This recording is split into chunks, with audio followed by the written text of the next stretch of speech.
क्या वेनेजुएला का तेल भारत को देगा अमेरिका? ट्रंप दुनिया की बड़ी ऑयल कंपनियों के अफसरों से मिले हैं। ऐसे में रिलायंस भी खरीद सकती है तेल। नमस्कार, न्यूज 18 का डिजिटल प्लेटफॉर्म आप देख रहे हैं और मैं हूं आपके साथ ऋतु सिंह। अमेरिका भारत को वेनेजुएला से तेल खरीदने की इजाजत दे सकता है। कुछ रिपोर्ट्स के मुताबिक ट्रंप प्रशासन के एक सीनियर अधिकारी ने इसकी जानकारी दी। अधिकारी के मुताबिक ये सब अमेरिका की निगरानी और शर्तों के साथ होगा। हालांकि इससे जुड़ी शर्तें क्या हैं, इसकी जानकारी फिलहाल नहीं मिल पाई है। इसका मतलब यह है कि अमेरिका के प्रतिबंधों की वजह से जो व्यापार रुका था वह फिर से शुरू हो सकता है। कुछ रिपोर्ट्स के मुताबिक रिलायंस भी चाहती है कि अमेरिका उसे वेनेजुएला का तेल खरीदने की इजाजत दे। दूसरी ओर ट्रंप ने शुक्रवार को व्हाइट हाउस में दुनिया की बड़ी तेल कंपनियों के शीर्ष अधिकारियों से मुलाकात की। यहां उन्होंने वेनेजुएला के तेल क्षेत्र में करीब 9 लाख करोड़ रुपए के निवेश की बात भी कही। वेनेजुएला पेट्रोलियम एक्सपोर्टिंग कंट्रीज का सदस्य है। उसके पास दुनिया का सबसे बड़ा तेल भंडार है, लेकिन वो वैश्विक सप्लाई का सिर्फ करीब 1% ही देता है। अमेरिका ने 2019 में वेनेजुएला पर बहुत कड़े आर्थिक प्रतिबंध लगा दिए थे। अमेरिका ने सेकेंडरी सेक्शंस भी लगा दिए, यानी जो भी देश या कंपनी वेनेजुएला से तेल खरीदती है उसे अमेरिकी बाजार में व्यापार करने और बैंकिंग सुविधाओं से रोक दिया जाता था। इस वजह से कई देशों ने वेनेजुएला का तेल खरीदना बंद कर दिया। भारत भी वेनेजुएला से बहुत ज़्यादा तेल खरीदता था। कई रिपोर्ट्स में दावा किया गया है कि तब भारत अपने कुल तेल आयात का लगभग 6% वेनेजुएला से ही लेता था। अगर भारत को फिर से वेनेजुएला के तेल खरीदने की अनुमति मिल जाती है तो उससे अलग अलग देशों से तेल मंगाने का एक और विकल्प मिलेगा। इससे भारत की बढ़ती ऊर्जा जरूरतों को पूरा करने में मदद मिलेगी। अमेरिका ने कुछ समय के लिए वेनेजुएला पर आंशिक रूप से सैंक्शंस ढीले किए, जिससे भारत ने फिर से वेनेजुएला से तेल खरीदा। 2024 में भारत का आयात औसतन 63,000 से 1 लाख बैरल प्रतिदिन तक पहुंचा।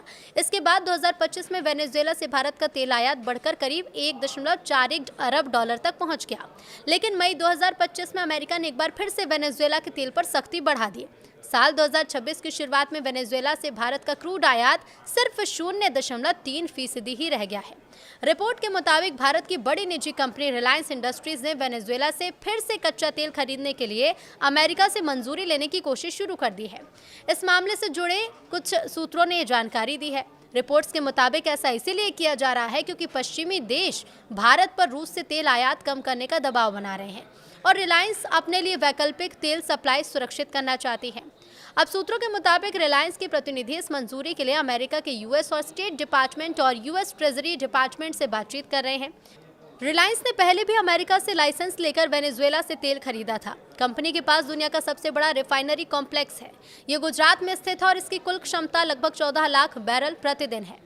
2025 के पहले 4 महीनों में वेनेजुएला की कंपनी ने रिलायंस को 4 जहाज़ों से तेल भेजा था, जो रोजाना करीब 63,000 बैरल के बराबर था। मार्च-अप्रैल 2025 में अमेरिका ने ज़्यादातर लाइसेंस सस्पेंड किए और वेनेजुएला से तेल खरीदने वाले देशों पर टैरिफ की धमकी दी। मई 2025 में रिलायंस का आखिरी वेनेजुएला तेल का जहाज भारत पहुंचा था। गुरुवार को कंपनी की तरफ से कहा गया कि अमेरिकी नियमों के तहत गैर अमेरिकी खरीदारों को वेनेजुएला से तेल बेचने की इजाज़त मिलती है तो वो दोबारा खरीद पर विचार करेंगे। ट्रंप ने Exxon Mobil, Conoco Phillips, Chevron जैसी बड़ी अमेरिकी कंपनियों के अधिकारियों के साथ बैठक की। उन्होंने कहा है कि अमेरिका तय करेगा कि कौन सी कंपनियां वेनेजुएला में जाएंगी और निवेश करेंगी। शेवरॉन के वाइस चेयरमैन मार्क नेल्सन ने कहा है कि उनकी कंपनी वेनेजुएला में निवेश के लिए प्रतिबद्ध है और वो अभी भी वहां काम कर रही है। कई छोटी कंपनियां और निवेशक भी बैठक में शामिल हुए, जिन्होंने ट्रंप की नीतियों की सराहना की और निवेश की इच्छा जताई।